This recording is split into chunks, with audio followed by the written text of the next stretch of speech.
Islamic TV, একটি সুন্দর পৃথিবীর জন্য। আসসালামু আলাইকুম ওয়া রাহমাতুল্লাহি ওয়া বারাকাতুহু। অর্থ বুঝে কোরআন শিখি কোর্সে আজকের এই লেসনে আমরা শিখব কোরআনে যেভাবে আরবি শব্দ ও বাক্য গঠিত হয়, অর্থাৎ ওয়ার্ড এন্ড সেন্টেন্স ফরমেশন।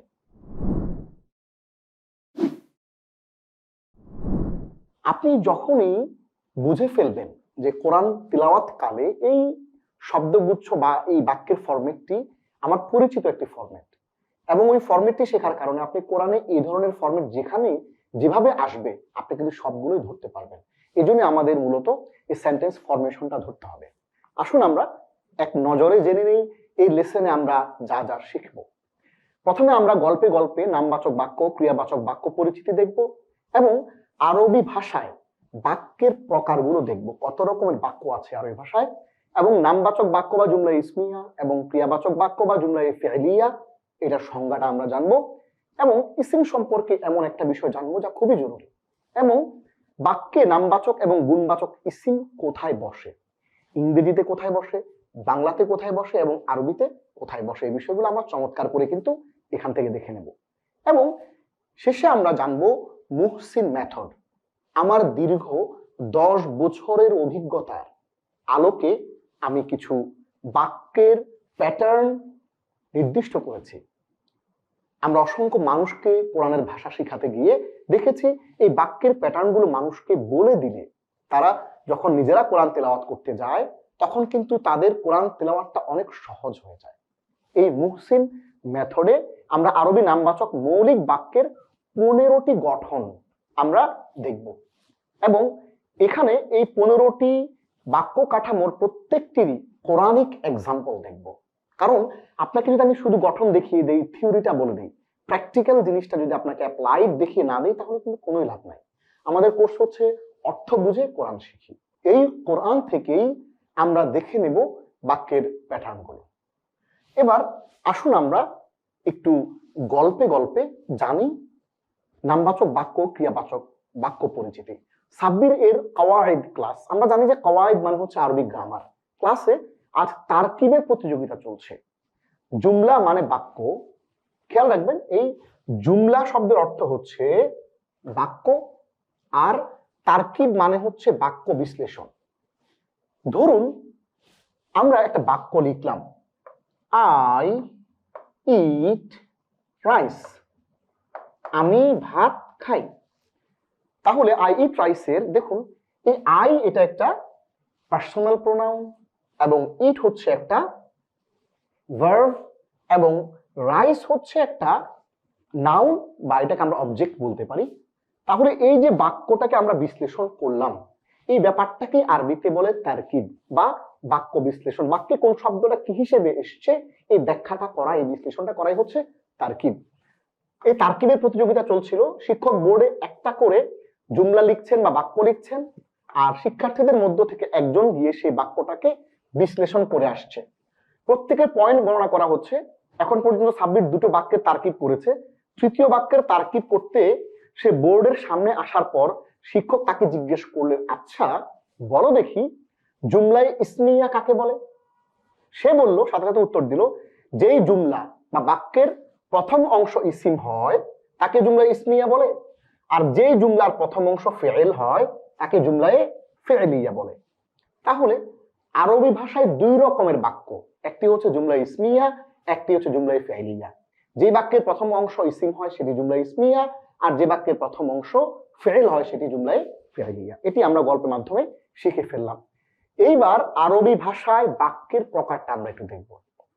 খেয়াল করবেন আরবি গ্রামার শেখার সময় কোনো চাপ নেবেন না, খুব চমৎকার করে কিন্তু আমরা জিনিসগুলো শিখছি, একটু মনোযোগ দিয়ে দেখার চেষ্টা করবেন। আমরা জানি আরবি ভাষায় মুরাক্কাব 2 প্রকার, মুফিদ ও গায়রু মুফিদ। আমরা দেখেছি এটি। মুরাক্কাব মুফিদকে জুমলা বলা হয়, অর্থাৎ আমরা মুরাক্কাব মুফিদ যেটা বলেছিলাম যে কমপ্লিট সেন্টেন্স, যেটা আমরা বলেছিলাম আপনাদের মনে থাকবার কথা, ওই কমপ্লিট সেন্টেন্সটাকে আমরা আরেকটা শব্দে বলতে পারি জুমলাতুন বা কমপ্লিট বাক্য। আরবি ভাষায় বাক্য বা জুমলা প্রথমত 2 প্রকার। প্রথমত কয় প্রকার? প্রথমত 2 প্রকার। একটাকে আমরা বলি জুমলাতুন খাবারিয়াতুন বা সংবাদমূলক বাক্য, আরেকটা হচ্ছে জুমলাতুন ইনশাইয়াতুন বা রচনামূলক বাক্য। আবার জুমলা খবরিয়া যেটা, খেয়াল করবেন এই যে জুমলায়ে খবরিয়া যেটা, এই জুমলায়ে খবরিয়া হচ্ছে আবার এই দুই প্রকার। আমাদের এই আলোচ্য বিষয় হচ্ছে এই দুই প্রকার নিয়ে।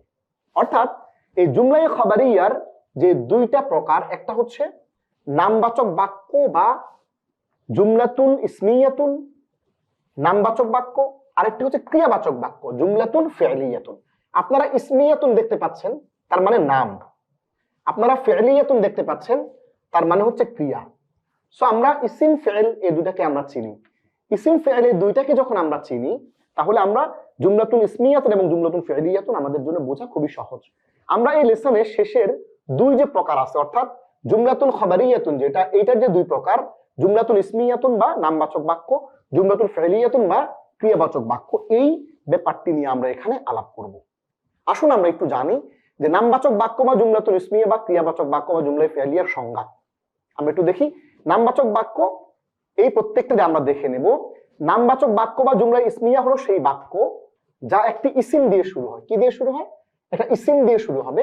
এই ধরনের বাক্য সাধারণত কোনো কিছুর অবস্থা বা বৈশিষ্ট্য বর্ণনা করে থাকে। কি বর্ণনা করে থাকে?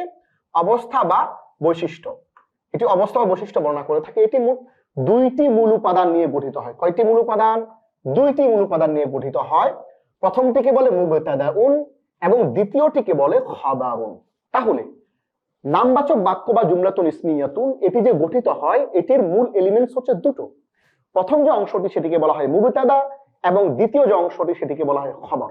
এবার আমরা কোরআনের আয়াত থেকে একবার অ্যাপ্লাইড প্রায়োগিক ভাবে আমরা জিনিসটা একটু দেখার চেষ্টা করব। দেখুন কোরআনের আয়াত, সূরা নম্বর 4, সূরা নিসা আয়াত নম্বর 96, ওয়াল্লাহু গফুরুর রহিম। আর আল্লাহ, ওয়াল্লাহু আর আল্লাহ, গফুরুন অতিশয় ক্ষমাশীল, রহিমুন পরম দয়ালু। এই আয়াতের মধ্যে ওয়াল্লাহু যে অংশটি আপনি দেখতে পাচ্ছেন এখানে, এই ওয়াল্লাহু যে অংশটি, এই ওয়াল্লাহু অংশটি হচ্ছে মুবতাদা এবং গফুরুন রহিমুন এই অংশটি হচ্ছে খবর।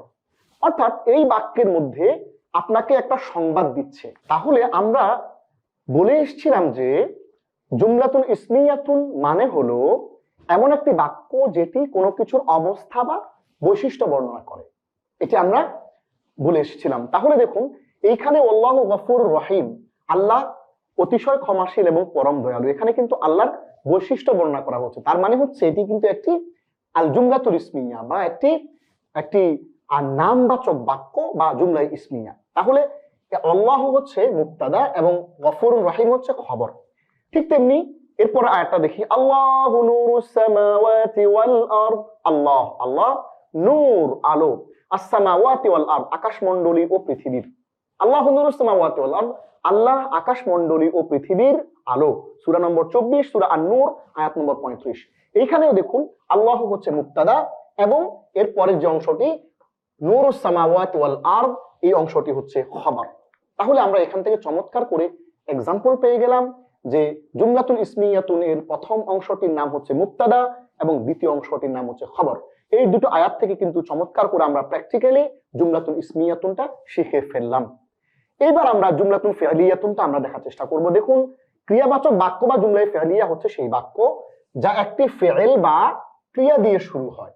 অর্থাৎ যখন আপনি দেখবেন যে একটি বাক্য শুরু হচ্ছে ফি'ল বা ক্রিয়া দিয়ে, তখনই আপনি কিন্তু বুঝে ফেলবেন, কি বুঝে ফেলবেন, যে এই বাক্যটি কিন্তু একটি ক্রিয়াবাচক বাক্য হতে যাচ্ছে। এ ধরনের বাক্য সাধারণত কোনো কাজ বা ঘটনার বর্ণনা করে। এটি সাধারণত দুটি মূল উপাদান নিয়ে গঠিত হয়। কয়টি মূল উপাদান? দুইটি মূল উপাদান নিয়ে গঠিত হয়। প্রথমটিকে বলে ফি'লুন এবং দ্বিতীয়টিকে বলে ফাইলুন। ফি'লুন মানে হচ্ছে কর্ম, ক্রিয়া, আর ফাইলুন হচ্ছে কর্তা।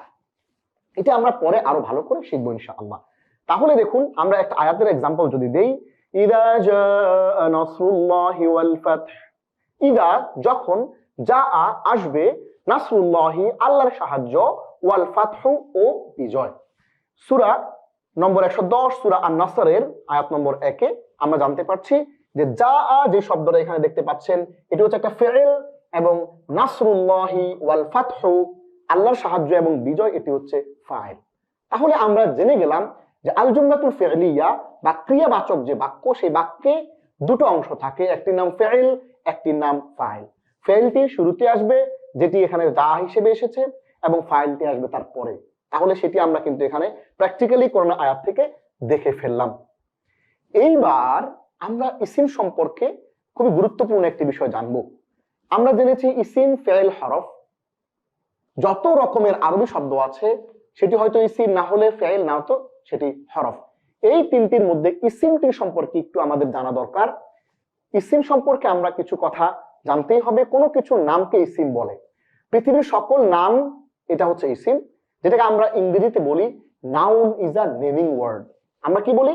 আমরা বলি noun is a naming word, অর্থাৎ নামবাচক যত কিছু আমরা পাবো, যা কিছু আমরা খুঁজে পাবো, এই পুরো ব্যাপারগুলোই হচ্ছে নাউন।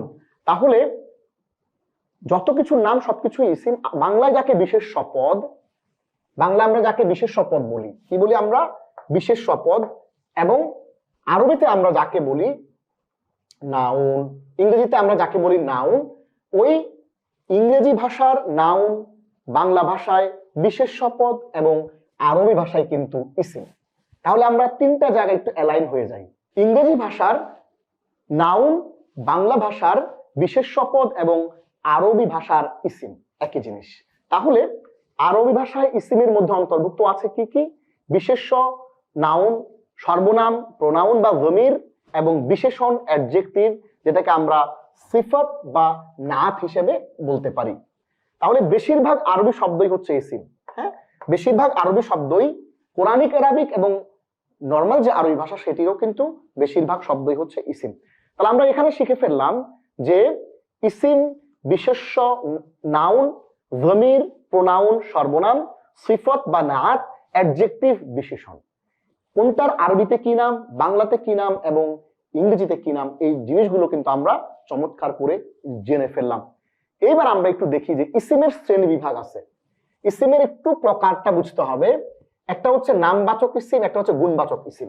কোন কোন ইসিম কিছুর নাম ও সর্বনাম বুঝাবে, অর্থাৎ কোনো কিছুর নাম যেটাকে আমরা নাউন বলি, কোনো কিছু সর্বনাম যেটাকে আমরা প্রোনাউন বলি, এই বিভাগের অন্তর্ভুক্ত। নামবাচকের ভিতরে আছে হলো নাউন এবং প্রোনাউন, এবং গুণবাচকের ভিতরে আছে হলো অ্যাডজেক্টিভ। তাহলে আপনাদের মনে থাকবার কথা যে আমরা নাউনের ভিতরে নাউন, প্রোনাউন, অ্যাডজেক্টিভ এই তিনটাকেই যুক্ত করেছিলাম। এই তিনটাকে আমরা এখন একটু ভাগ করলাম দুই ভাগে, যে একটা হচ্ছে নাউন এবং প্রোনাউনের ভাগ নামবাচক ইসিম, আর আরেকটা হচ্ছে গুণবাচক ইসিম যেটাকে আমরা অ্যাডজেক্টিভ বলি। তাহলে আমরা নাউন, প্রোনাউন, অ্যাডজেক্টিভ এই তিনটা ইসিমকেই দুই ভাগে ভাগ করলাম। একটা হচ্ছে নামবাচক ইসিম, নাউন এবং প্রোনাউন, আর একটা হচ্ছে গুণবাচক ইসিম যেটাকে আমরা অ্যাডজেক্টিভ বলবো। এইবার আমরা একটু জানবো যে বাক্যে নামবাচক এবং গুণবাচক ইসিমের অবস্থান। ইংরেজি বাক্যে নামবাচক এবং গুণবাচক ইসিম কোথায় বসে, আরবি বাক্যে কোথায় বসে এবং বাংলা বাক্যে কোথায় বসে সেটা আমরা দেখবো। দেখুন, ইংরেজি ও বাংলাতে অ্যাডজেক্টিভটা যেটা, এই অ্যাডজেক্টিভটা এইটা আগে বসে এবং নাউনটা পরে বসে, বিশেষণটা পরে বসে। যেমন বাংলায় যদি আমরা বলি যে ভালো ছেলে, গুণটা আগে বসেছে, পরে বিশেষণটা বসেছে। পরে ইংরেজিতে হচ্ছে গুড বয়, সেম, অর্থাৎ আগে বিশেষণ বসলো, পরে বিশেষ্য বসলো। হ্যাঁ, ভালো ছেলে, গুড বয়। কিন্তু আরবিতে ব্যাপারটা উল্টা। কিন্তু আরবিতে নামবাচক ইসিম আগে বসে এবং অ্যাডজেক্টিভ বা গুণবাচক যে ইসিমটা এইটা বসে পরে। যেমন আমরা যদি উদাহরণে চলে যাই, কিরকম? তাহলে ভালো ছেলে, গুড বয়। আরবিতে উল্টা, আরবিতে আগে বসবে হচ্ছে বিশেষ্য, এটা বিশেষ্য বসে আগে আর বিশেষণটা বসে পরে। আমরা একটু দেখি কোরআন আয়াত থেকে দেখি। আশ-শাইতানির রাজিম, বিতাড়িত শয়তান। আল কোরআনুল হাকিম, বিজ্ঞানময় কোরআন। আস-সিরাতাল মুস্তাকিম, দৃঢ় সঠিক রাস্তা। রাসূলুন কারীম, সম্মানিত একজন রাসূল। আয়াতিন বাইয়িনা, স্পষ্ট একটি নিদর্শন। ওয়া'দাম মাফউলা, প্রতিপালিত একটি প্রতিশ্রুতি। আযাবুন আলীম, যন্ত্রণাদায়ক একটি শাস্তি। তাহলে আরবি ভাষায় এই আশ-শাইতান বা আমরা যেটাকে বলছি ইসিম, হ্যাঁ, যেটাকে আমরা বলছি হলো এই আর রাজিমটা হচ্ছে বিশেষণ বা গুণবাচক, যেটা অ্যাডজেক্টিভ। এটা বাংলাতে আসে আগে আর আরবিতে আসছে এটা কবে, পরে। তাহলে আমরা জিনিসটা দেখে ফেলেছি যে গুড বয়, ভালো ছেলে, আর আরবির ফরম্যাটটা হচ্ছে একটু ডিফারেন্ট। এটা যদি বাংলা হতো তাহলে এটা, ইংরেজি হতো তাহলে এটা আগে চলে আসতো, কিন্তু আরবিতে আসছে পরে। তাহলে আমরা জেনে গেলাম যে আরবি বাক্যে বিশেষ্য পরে বিশেষণ বসে, আর বাংলা বাক্যে আগে, বাংলা এবং ইংরেজি বাক্যে আগে বসে বিশেষণ, তারপরে বসে বিশেষ্য। এটা আমরা জেনে ফেললাম। এইবার আমরা অত্যন্ত গুরুত্বপূর্ণ আরবি ভাষার একটা জিনিস জানতে চাই, একটু ভালো করে মনোযোগ দিবেন। কারণ হচ্ছে কেন আমরা এই মুহসিন মেথডটা এখানে নিয়ে এসেছি। আমাদের 10 বছরের অভিজ্ঞতায় আমরা দেখেছি যে মানুষ কোরআন পড়তে গিয়ে অনেক শব্দ শিখেছে, শব্দগুলো সে চিনে, কিন্তু বাক্যের প্যাটার্নটা সে বুঝতে পারে না। আমরা 10 বছরের এই জার্নিতে আমরা দেখেছি মানুষকে যদি কিছু শব্দের গঠন এটা শেখানোর পরে যখন বাক্য গুচ্ছের যে গঠন এরকম জিনিসগুলো দেখিয়ে দেওয়া হয়, তখন তারা কোরআন তিলাওয়াত করতে গিয়ে তারা অনেক সহজেই বাক্যের প্যাটার্ন গুলো বুঝতে পারে।